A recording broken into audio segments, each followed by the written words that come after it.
ว่าได้ที่แบบว่าแล้วว่าบ่ได้ยุ่แต่ว่าเขาทอกดดันดินเราไปไว้โดยแม่ละนะว่าบ่เบี้ยวแล้วก็มือตาได้จากมือบ่บ่เห็นแม่เลยลงไปเล่นเวียกเมื่อวานนี้เห็นคนเล่นไปเล่นเวียกเลยพอดีนี่ได้ขึ้นไปแต่เรามือตาอีกแล้วเขาทอตอนนั้นออกแล้วบอกบอกเบียกมือเอาง่ายเอาแบบ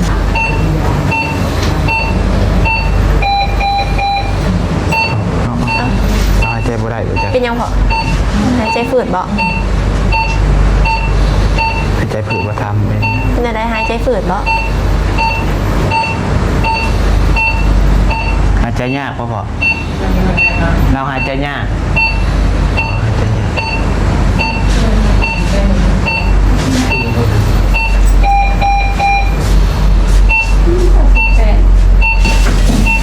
จังไหนแม่มาจังไหนแม่มาแม่เราไปกินข้าวโบมันอยู่เฮือนโบไม่ต้องห่วงเข้ามากับตัวบี้นี่เลยจะนอนพักผ่อนจะหายใจยากบ่มันนักตัวนี้แม่สูงตัวมือละ20,000หูประจักษ์วะ2-3 มื้อแล้วเพิ่นให้อันไปเคลียร์บินเงินโลดเทื่อละ30,000 กว่ามื้อนี้ก็35,000ปลายเตียงดีปลายเนาะถ้ามาพาไปแล้วเนาะแม่ถ้ามาพาไปแล้วเลยเฮาสิมาเข้าห้องนี่คือเก่าบ่แม่นต้องได้มาเข้าห้องนี่คือเก่าแม่ว่าถามมาประมาณ 3-4 แสนบาทนี่ได้บ่ได้เพิ่นว่านะไม่รอดแม่ว่าหลักล้านเพิ่นว่าจังซี่แหละเพิ่นว่าจังซี่แม่ก็เลยว่าขอถอยออกมาเลยมาตั้งรักใหม่แม่ก็ได้บ่มีเงินจะซ้ำนี้แม่ก็ยัง3,000 บาทนี่เป็นเงินของทางแม่เล็กเด้อแม่ขอบใจลูกขอบใจแล้ว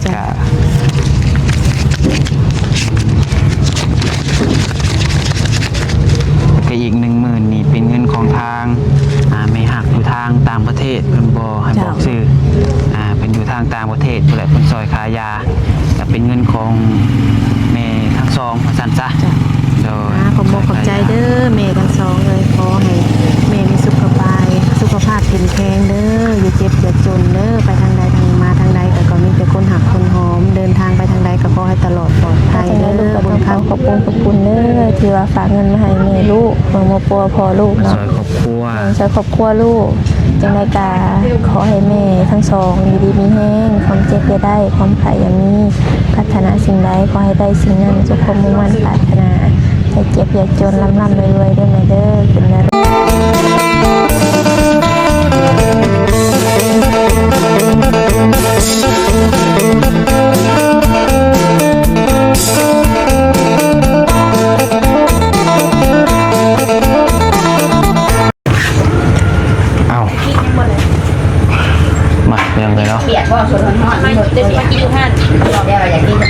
เปิดภาพใหม่ปะนี่ก็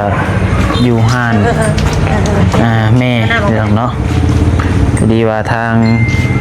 พอซาเบลเป็นมาหอดแล้วเพียงเนาะมาหอดทุ่งมอแล้วเพียงไงสบายดีคือไฟสีดำนะเลยไป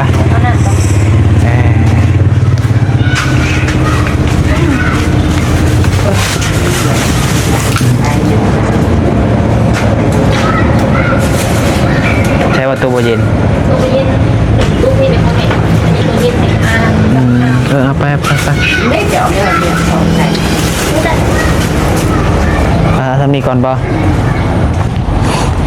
เอาพี่น้องเราทักทายสบายดีแล้วพี่น้องเด้อสบายดีแล้วก็สวัสดีเบิร์ดสุขุสุขคนพี่น้องเลยเนาะพอกันกับสองสายกกสายบุญอีกแล้วพี่น้องเลยจับคนไหนถ่ายหรือบ่แหละเด้อต้องถามแม่เบิ่งว่าให้ถ่ายคลิปได้อยู่บ่โดยบ่อยถ่ายได้น้องบ่ใช่กับบ่ถ่ายเบิ่งพี่น้องเนาะโอ้ยกำลังกินข้าวนั่งพากันนั่งกินข้าวนี่ปุ๊บบดครับแม่พอดีว่าแม่โทรมาว่าที่ฮอดเลยลูกหนีบเปล่ามากับบับใส่กันกินหอบบดจังพี่น้องเลยให้เพื่อนอันใส่ทงมาให้ไปกินต่อขันลองปลา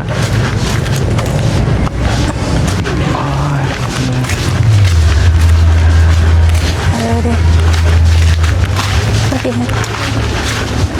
คือว่ากู้ภัยที่ว่าเข้าไปเตียงเป็นซื้อรถให้ฮะแหละอย่างเนาะ เห็นบอก รถเข้าไปเตียงได้ซื้อเลย โอ้ รถตู้คันนี้นี่ที่ว่าทีมงานอย่างเนาะเข้าไปเตียงเป็นซื้อให้ตะกี้พูดแหละ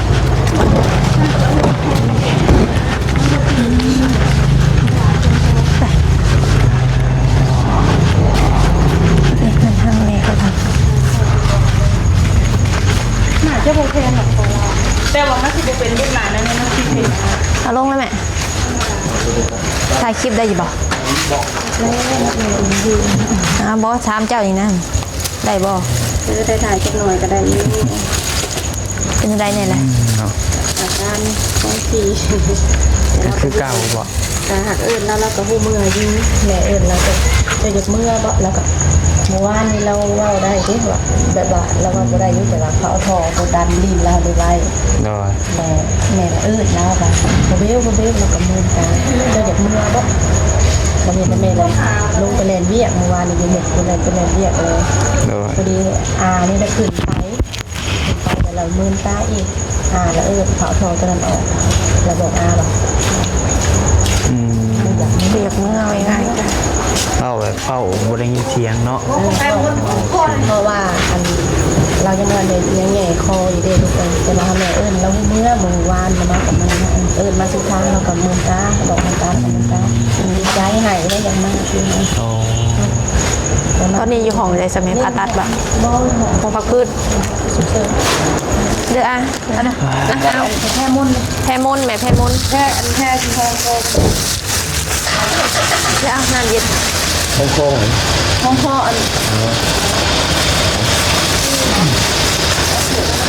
นี่บอก ขับไปลูกขับไปหน่อยแม่นั่งวนเอาไหม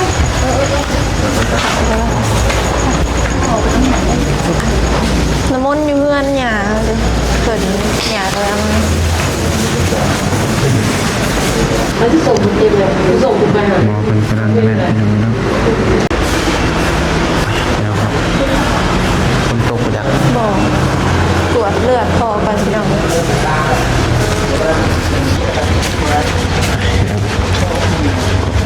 เลือดเพิ่นบอกเมื่อก่อนเลือดแล้วอ่ะ แม่ใจเงินของบุหกแล้วไปกวดเลือด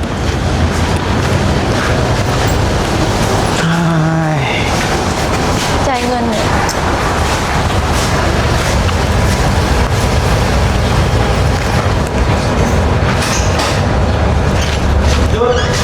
ข้าวไปพออยู่ พออยู่ จะได้มาซื้อใหญ่หน่อย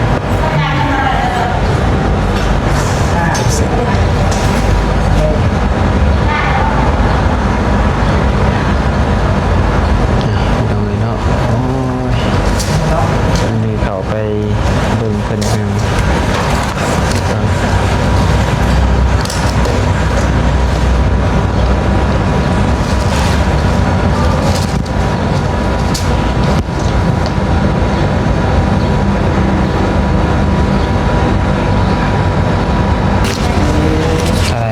180,000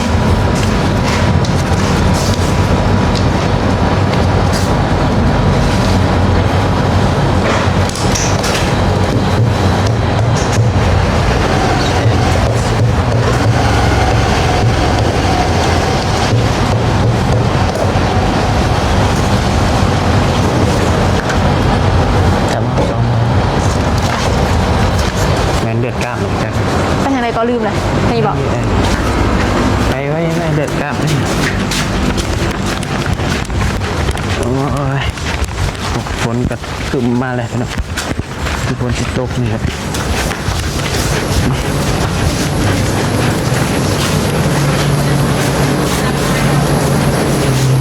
นี่แหละห้องนี้แหละ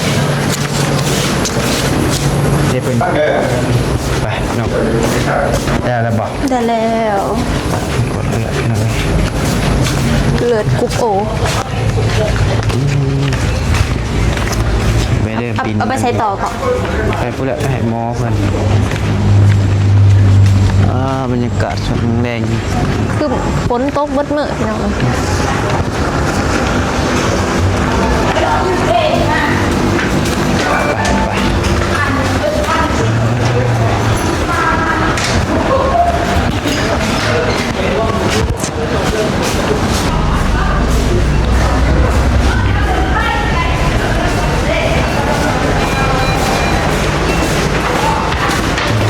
คิวยาวเลยชัด นี่นะวะ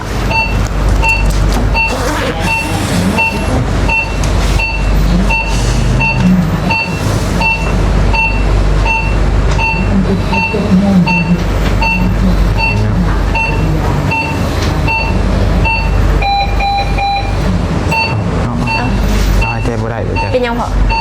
หายใจฝืดบ่ หายใจผืดว่าทำเป็น เป็นอะไรหายใจฝืดบ่ หายใจยากป่ะพ่อเราหายใจยากหายใจยาก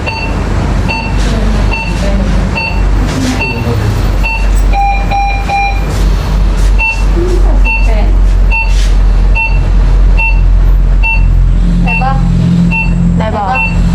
ได้อะไรเงือกหัว มีคิวปะได้ปะ ยีคิ้วก็ได้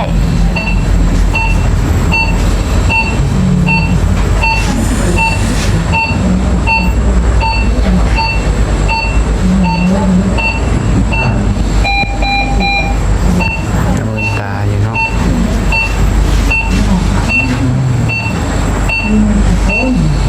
อดทนเด้อโอ้เราได้ยินเบิดเนาะทนเด้อเดี๋ยวนะ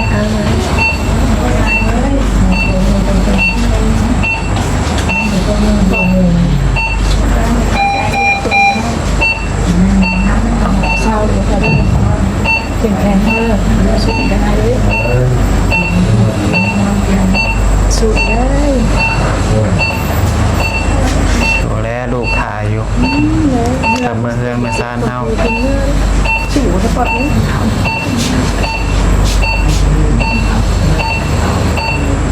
ต้องห่วงเราบ่ต้องห่วงเราบ่ต้องเล่าต้องห่วงบ่ห่วงหูบ่แล้วจะสิบ่ยังไง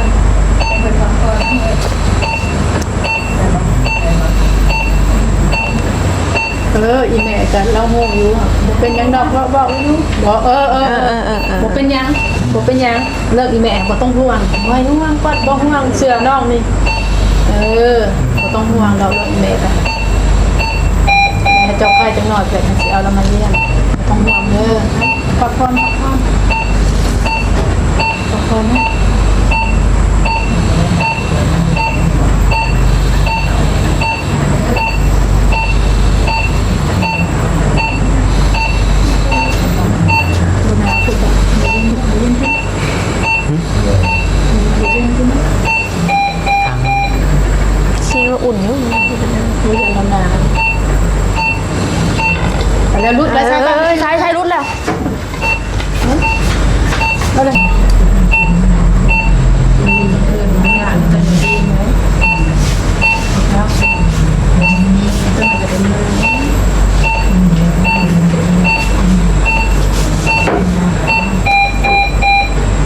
ตีดูแล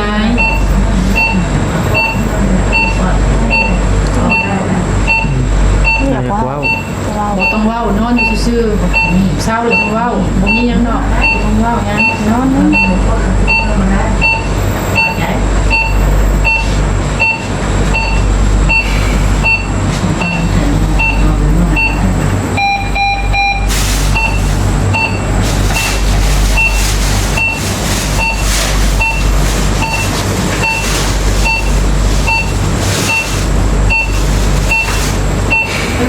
จะคืน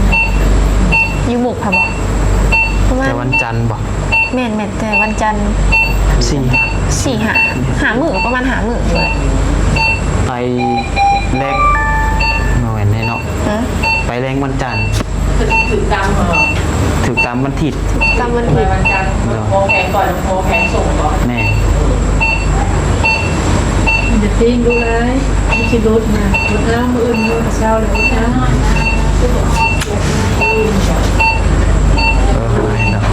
โทรหามันมาเจ้าใครก็มีสิเจ้าอีแม่นะบ่ต้องห่วงหรอกบ่ต้องห่วงเล คุณตามของว่าจังได๋จ้ะ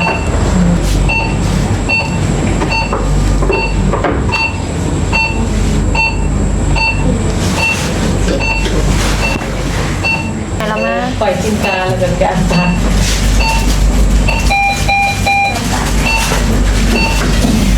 จังไรแม่มาจังไหนแม่มาแม่เราไปกินข้าวโบมันอยู่เฮือนโบไม่ต้องห่วงเขามากับตัวบี้นี่เลยจะนอนพักผ่อนเด้อจะหายใจยากบ่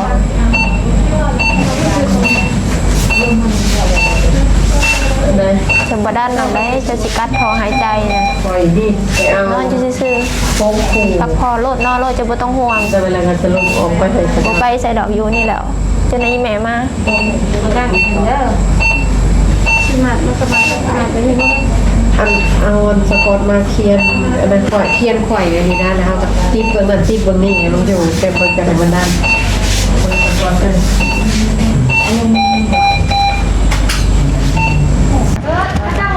มาพี่น้องเนาะออกมาทางนอกเมื่อกี้นี้เข้าไปก็ได้เมื่อกี้นี้เข้าไปเยี่ยมเบิ่งทางพ่อเนาะ โดย คือว่าเพิ่นกะพ่อพี่น้องเห็นเลยแจ็คสิว่าใดๆเนาะกับอีตนเนาะไปอยู่พุ่นจักมือก่อนไหมจักคืน8 มื้อบ่ไปอยู่พุ่น แม่ไปแต่วันที่29ลายมื้อมื้อนี้วันที่เท่าใด ที่3มื้อนี้ 3บ่หรือ4 บ่ฮอดที่เพิ่นเกิดอุบัติเหตุนี่ฮะก็ยังบ่ฮอดทิศซ้ำ บ่ฮอดบ่แม่ก็บ่ ลง จื้อ วันที่4ที่4นะ เพราะว่าจือแต่ว่ามื้อวันอาทิตย์ว่าซั่นมื้อนี้ฮะก็วันเสาร์ก็ใกล้สิฮอดทิศละ ใกล้ ก็ สิ มื้ออื่นแม่น ก็ลืมๆนะ คืออาทิตย์หนึ่ง ลายบา แม่นแล้ววันนั้นเนาะ แม่เมื่อยแห้งแม่เป็นคนเจ็บแล้วก็บ่ได้ง่าย เข้าใจตัวนี้เนาะอยู่ประมาณ 3-4 มื้อนี่แหละบางช่วงเนาะ3-4มื้อคืนพี่น้องเอ้ยเป็นจังได๋สิไปทางพุ่นหมอพุ่นว่าแนวใดแน่ซั่นแม่ เพิ่นเว้าว่าสมองนี่ก็เนาะกะโหลกนี่มันลุกเข้าจักหน่อย แต่ว่าก็บ่มีปัญหา โดย มีปัญหาแล้ววันนี้มันมีปัญหาน้ำโขไขสันหลังตัวนี้ว่ามันฮักแล้วมันเห็นให้หนีบเส้นประสาทเพิ่น โดย เป็นสิติ้งบ่ได้เป็นว่าจังซี่นะเป็นสิขยับขยื่นบ่ได้แล้วก็คนซี่โครงนี้กระดูกนี่เสียบปอดหน่อยนึง อ๋อ แต่มันเป็นหูหน่อยนึงแล้วก็บ่มีปัญหาเพิ่นว่านะเพิ่นเอาลมออกให้แล้วก็ดูดน้ำเปื้อนนี่ออกให้เพิ่นว่านะแต่บ่มีปัญหามันมีปัญหาแต่กระดูกไขสันหลังนี่แหละมันนักตัวนี้เพิ่นว่านะมันเฮ็ดให้หนีบเส้นประสาท โดย แม่น อ๋อคือที่ว่าได้ยินคือว่าสิผ่าตัดนี่คือเพิ่นให้ผ่าตัดตัวใดจ้ะ ผ่าตัดไขสันหลังตัวนี้ อ๋อ แล้วบัดนี้ค่าใช้จ่ายมันเกินกำลังเฮาลูกแม่บ่มีเงินเว้าตรงๆซะเกินเฮา อยู่พุ่นน่ะผ่าอยู่พุ่นน่ะเพิ่นว่าเท่าใด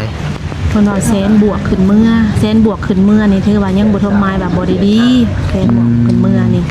แต่ว่าเฮาต้องได้ไปเข้าห้องปอดเสื้อน่ะคือเก่าขึ้นละหมื่น เข้าโตห้องที่ว่าไปอยู่พอเพิ่นนอนหามื้อละหมื่น แม่นมื้อละ10,000 บาท โอ้ยแล้วมัน มื้อ ก็ ละ10,000 บาทแล้วบ่ทันได้รวมค่ายาบางมื้อก็8,000 50,000มันเกิดไป ขาย ยาย า อี ก็ ก ลัก แม่นลูก โอ้เถอะ มันนักตัวนี้แม่สูง คือว่า เอา มื้ ไว้ อละ20,000โหบ่จักว่า 2-3 มื้อแล้วเพิ่นให้อันไปเคลียร์บินเงินโลดเทื่อละ 30,000 กว่า 30,000 กว่ามื้อนี้ก็ 35,000ปลายจะว่าไปอยู่ 3-4 มื้อเบิด แม่น แสนกว่าบาท แม่นหมดแสนกว่าบาทแม่นี่ยอมลูกเอ้ยแล้วก็เลยว่าผู้ดีพอฟื้นแน่แล้วก็เข้าไปถามเพิ่นสิอยู่บ่ว่าเพิ่นปากออกแล้วเพิ่นว่าเพิ่นอยากเมื่อในใดเพิ่นก็สิอยากเมื่อโดย เพิ่นบ่อยากอยู่ คอให้มันเกี่ยงอันนี้ ย้อนเฮาบ่มีเงินนี่แหละสูงไปถ้าว่าบ่เป็นใดกะเนาะเฮาบ่มีเงินนี่ถือซะลูกเอ้ย โดย ได้บอกสร้างได้บอก แล้วก็เลยว่ากลับมาปัวอยู่บ้านเนาะ แม่นกลับมาปัวอยู่บ้านมาตั้งรักอยู่บ้านใหม่เบิ่งลังเทื่อว่ามีช่องทางก็จังว่าสิหาทางกันไปใหม่ว่าซี่นะ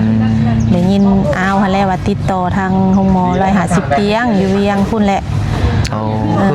คือมาตั้งรักอยู่บ้านเฮาก่อนแล้วยังมีแผนว่าสิขึ้นไปเวียงจันทน์อีก แม่นก็บางทีก็สิลดค่าใช้จ่ายเฮาอีกเพิ่นว่าหั่นนะก็เลยว่าเอามาลูกเอ้ย โดย ถ้าว่าเนาะเพิ่นบ่ใหญ่บ่สูงนำเฮาแล้วก็จำเป็นเฮาเอามาสุดๆเลยลูกเอ้ยเอาไปสุดๆเฮาเอาไปบ่มันสุด มันก็บ่กินเองเนาะ แม่นเฮาก็บ่กินแหนงใจก็แม่นอยู่ แม่ก็เข้าใจแม่ก็ได้แม่ก็จักเศษนั่นได้เลยลูกเอ้ยมันเป็นไปแล้ว โดยมันมีพยายามให้เกิดนะพี่น้องเอ้ยแต่มันเกิดมาเฮาก็สุดความสามารถนี่แหละเนาะ แม่นลูกแม่นเอาเต็มที่เฮาสุดกำลังเฮาลูกเอ้ย มันยังแต่ว่าสู้ๆฮะแหละ สู่ไปน้ำกันนี่แหละลูกเอ้ยเฮ็ดได้เอาจนหมดความสามารถเฮา แม่บุญเพิ่นเนาะกันว่า คันบุญเพิ่นสิได้ให้เฮาอยู่เบิ่งเฮาก็ยอมมือสาธุหยังว่าคันว่าเพิ่นบ่อยู่นำเฮาแล้วก็จำเป็นลูกเอ้ยเข้าใจมาว่าจุดนี้มันเป็นแนวใดเราก็นักหั่นนะว่าซั่นซะ โอ้ยนักแหละเนาะใช้คำว่านักซะพี่น้องเอ้ยเพราะว่ามันนักแห้งว่าซั่นซะหัวเนาะมันจุดสำคัญ แม่นลูกแม่น จุดสำคัญแล้วก็ข้อพี่น้องเอ้ยอันนี้แต่บอลสำคัญนะพี่น้องเอ้ยที่ว่า ไม้เพิ่นเว้าก็ประมาณ50ว่าซั่นซะ 50 แล้ว คือเปอร์เซ็นต์พี่น้องเนาะ แม่น พี่น้อง แล้วแม่ก็ถามเพิ่นอีกว่าสมมุติว่าพาอยู่มุกเนาะพาไปแล้วแล้วสิมีโอกาสบ่ท่านหมอเพิ่นไปล้มกับท่านหมอเพิ่นเมื่อวานนี้เพิ่นว่าก็บ่ได้แม่มีโอกาสแบบว่าป่วยติดเตียงประมาณนี้เพิ่นว่า ก็ถ้าว่ารอดเนาะ แม่ ถ้าว่ารอดก็ที่กลับมาเป็นปกตินี่คือยาก แม่น มีแต่โอกาสที่ติดเตียงนี่ลายเนาะ แม่นถ้าว่าพาไปแล้วเนาะแม่ถ้ามาพาไปแล้วแลเฮาสิมาเข้าห้องนี่คือเก่าบ่แม่นต้องได้มาเข้าห้องนี่คือเก่าแม่ว่าถามมาประมาณ 3-4 แสนบาทนี่ได้บ่ได้เพิ่นว่านะไม่รอดแม่ว่าหลักล้านเพิ่นว่าจังซี่แหละเพิ่นว่าจังซี่แม่ก็เลยว่าขอถอยออกมาเลยมาตั้งรักใหม่แม่ก็ได้บ่มีเงินแต่ซ้ำนี้เนี่ยแม่ก็ยังหมดแล้วแม่ลูกก็เคาะใส่ลูกก็ได้ เข้าใจอยู่เห็นในน้องเบลคนว่าอยู่บ่แต่นี่ก็ยังเอาใบตะดินไปจำเนาะ แม่น ก็จักสิแนวใดแหละพี่น้องทางคู่กรณีได้ซะเพิ่นรวมกันแล้วบ่เพิ่นว่า เห็นแต่เขาลุงเขาป้าไปล้มหากาเพิ่นเอาเงินมาให้มีแต่20 ล้านได้ยินว่าแม่น โอ้ยมัน จ้ะ บ่ฮอดค่าหมอเนาะมื้อนึงบ่ได้ฮอดค่านอนโรงหมอมื้อนึงพี่น้อง แม่นบ่พอซ้ำเนี่ยว่า แต่คือตอนนี้เพิ่นก็ยังอยู่ในนั้นเนาะในคุก แม่นเพิ่นยังอยู่ในนี่แหละอยู่พลตำรวจนี่แหละเพิ่นยังบ่ทันได้เอามือเพิ่นขอเคลียร์คดีก่อนว่าสิ เพ นะ ราะว่าเฮาจนเฮายืนยอมพุ่นแหละเนาะ แม่ ก็ น ต้อง แต่ทางแข้งอยากเอาเพิ่นไปและทางเมืองนี่ละขอเขาไว้ก่อนขอเคลียร์คดีก่อน แต่ว่าเพิ่นว่าสิรับผิดชอบอยู่บ่ แม่นอันนี้กาก็สิได้เงินน้ำเพิ่นนี่กาเพิ่นโทรหาพี่น้องเวียดเพิ่นอ้ายเวียดเพิ่นมาจะมาเซ็นกัน โดย มาเซ็นกันแล้วเพิ่นก็อ้ายเพิ่นมอบเงินให้20 ล้านก้อนว่ะถ้ามีหยังแล้วก็พวกพันอีกเด้อเพิ่นว่าจังซี่ พอจะ โอ คุย เค มา โอเคซะเอามีแต่ว่า แม่ก็จักสิซ้ำใดล่ะลูกเอ้ย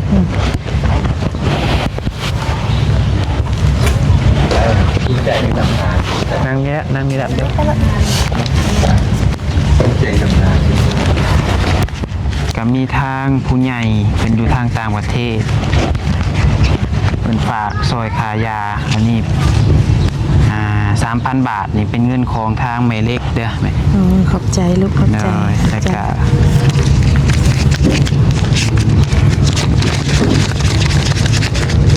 ก็อีก 10,000นี่เป็นเงินของทางแม่หักอยู่ทางต่างประเทศเพิ่นบ่ให้บอกชื่อเป็นอยู่ทางต่างประเทศนั่นแหละเพิ่นซอยขายาจะเป็นเงินของแม่ทั้งสองว่าซั่นซะโดย ขอบขอบใจเด้อแม่ทั้งสองเลยขอให้แม่มีสุขภาพแข็งแรงเด้ออย่าเจ็บอย่าจนเด้อไปทางใดทางมาทางใดก็มีแต่คนหักคนหอมเดินทางไปทางใดก็ขอให้ตลอดปลอดภัยเด้อบุญค้ำนำสู่เด้อแม่เด้อทั้งสองแหละเธอขอบใจหลายๆ โดยก็มีแต่ว่าสู้ๆเนาะสู้ไปนำกัน สู้ไปนำกันนี่ ขอภาวนาให้ปาฏิหาริย์มีจริงพี่น้องเนาะคอย แม่ก็เอาสุดความสามารถลูกเอ้ย โดยให้พ่อเพิ่นรอดพี่น้องเอ้ยเนาะให้เพิ่นปลอดภัยว่าซั่นซะ ถ้าว่าเพิ่นบ่อยู่นำเฮาก็จำเป็นลูกเอ้ยเฮาก็สู้ผู้เฮาอยู่ก็ได้เฮ็ดได้ โดย เราก็บ่อยากเจ็บ แม่น แต่ แล้ว ว่ามันเลือกบ่ได้บัดมันเป็นเลยเด้ มีไฟอยากเจ็บอยากเป็นดอกเนาะถ้าหากว่ามันหลีกเลี่ยงได้พี่น้องเอ้ยแต่ว่ามันหลีกเลี่ยงบ่ได้แหละคนเฮาทุกคนเกิดมาในมนุษย์นี่พี่น้องเนาะ แม่น ส่วนแต่เจ็บเป็นคือการเบิดเพียงแต่ว่ามันสิมาสามาไวเท่านั้นเอง แม่น อ่า ถ้าแม่อยู่มุกนั้นบ่แม่นว่าให้ทุกมื้อแม่ปลุกใจมาเห็นสภาพพ่อเป็นแบบนี้แหละนะ โดยเฮาก็เบลโทรบอกมื้อนั้นก็จนตกใจกำลังกันมาแต่เวียเฮาก็ แม่น พอดีเข้าห้องพอดาเห็นเป็นช่วงวูบไม่เบิ่งโว้ยว่ะจนสั่นน้ำเฮาก็ได้ นอนบ่หลับมื้อน่ะก็ แม่ก็จน จนบ่ได้นอน บ่แล้วลูก ว้าวออกพี่น้องเนาะ แม่ ต้นขนาด คันมาเป็นขาหักขาเพแม่ก็สิโอเคอยู่นี่มันนักแท้นักว่าจนแบบว่าบ่จักแนวสิเฮ็ดเลยนะลูก แข่งหักคาเพมันยังว่าพอปัวได้เนาะ แม่น แต่ว่าอันนี้มันก็ปัวได้อยู่พี่น้องเอ้ย ก็ยังนั่งรถเข็นได้ก็ยังดีใจได้ อันนี้มันก็ปัวได้แต่ว่ามันต้องใช้เงินมหาศาลว่าซั่นซะคือเฮาก็คนหาเช้ากินค่ำพี่น้องเอ้ยสิเอาเงินไปปัวสิเอาเงินมาแต่ไสเนาะ บ่จักเลยแต่ซ้ำนี่ก็ยังพอตายเลยลูกเอ้ย โอเคสามีแต่ว่าสู้ๆได้ไหมเด้อ ลูกขอบใจหลายๆขอบใจลูก ได้แล้วไปเดี๋ยวออกมาให้นี่เดี๋ยวคุยกับน้องเบลกันนิดนึง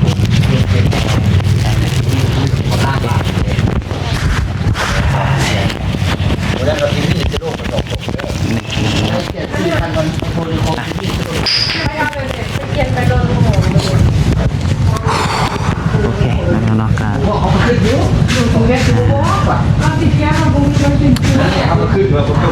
อ่านอะไรเนาะ 50 ซะในการพอสะเบลกับพี่น้อง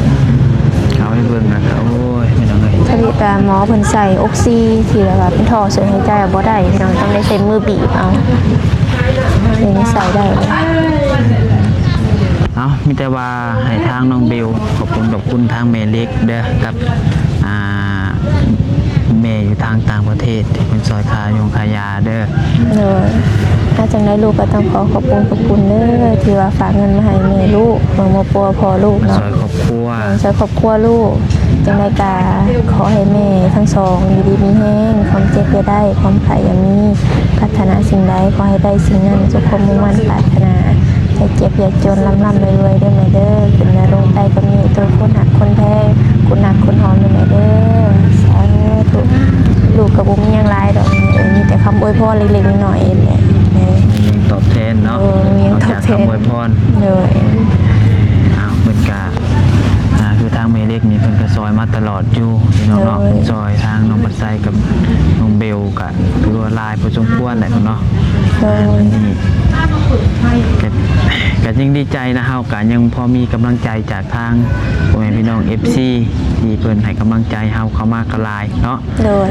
คือช่วงนี้ก็มรสุมพี่น้องเอ้ยแต่เฮาก็สู้พี่น้องเนาะเราต้องเดินหน้าต่อไปเฮาเกิดเป็นคนซั่นซะ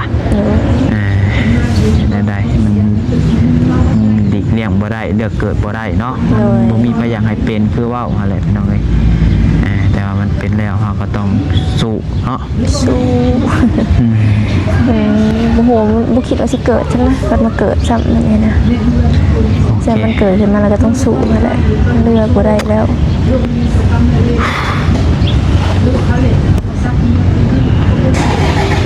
เอาซะปะพี่น้องเอ้ยมีแต่ว่าสำหรับคลิปนี้ทางน้องปัจจัยคือเสขอลำลาไว้พี่น้องไปก่อนขอจบคลิปปิดคลิปก่อนนะเพียงเนาะเดี๋ยวจังว่ากันใหม่พี่น้องเอ้ยเดี๋ยวจะมาอัปเดตอาการทั้งพ่อเฒ่าเป็นไทยเบิ้งพี่น้องเนาะเป็นช่วงว่าแนวใดก็สิมาแจ้งบอกด้วยพี่น้องเด้อเนาะทางน้องปัจจัยกับพังเบิ้งมือเสือมืออื่นมือคือว่าคนไทยขึ้นก็สิไปเบิ้งเวียกเบิ้งงานพี่น้องเวียกงานก็ยังค้างคาหลายอยู่พี่น้องเอ้ยไปมีแต่ว่าจังไรกะก่อนอื่นเบิดเนาะทางน้องปัดไซก็ต้องขอบคุณทางเมเล็กและก็ทางเมที่อยู่ทางต่างประเทศเด้อที่